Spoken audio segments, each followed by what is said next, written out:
Hi friends, welcome back to my channel. সকাল সকাল আমি উঠে চলে গেছিলাম ছাদে, কিন্তু এত রোদ কি আর বলবো। যাই হোক, বেড কভারটাকে তুলে নিয়ে নিচে চলে এসেছিলাম, এসে একটুখানি লুডোর সাথে খেলা করছিলাম। আর এই দেখো, ও তো আমাকে কাজ করতেই দেয় না।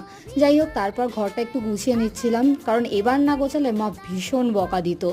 তারপর একটুখানি ফ্রিজ থেকে চকলেট নিলাম, আর এই আমুলের চকলেটগুলো না আমার ভীষণ ফেভারিট। তো যাই হোক, একটু চকলেট খেয়ে নিয়ে আমি নিজের জীবন সম্পর্কে ভাবছিলাম।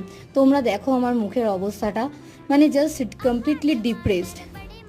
তো ডিপ্রেশনের একটাই কারণ, সেটা হচ্ছে এই যে সংস্কৃত। আমি নিজেও জানি না আমি কেন নিয়েছিলাম এটাকে। যাই হোক, তারপর বাবা একটু বেরিয়েছিল, আমি দোকানে বসেছিলাম। বসিয়ে বিকালের দিকে আমার ছিল পড়ানো, হ্যাঁ আমি পড়াই। যাই হোক, এই সেই আমার খুদে স্টুডেন্ট। ও এত মিষ্টি যে ওকে আদর না করে আমি পারি না। যাই হোক, তারপর বাড়ি এলাম, বাড়ি এসে একটুখানি ডোরোর সাথে খেলা করলাম। আজকের ভিডিও এইটুকুই, ভালো লাগলে লাইক করো।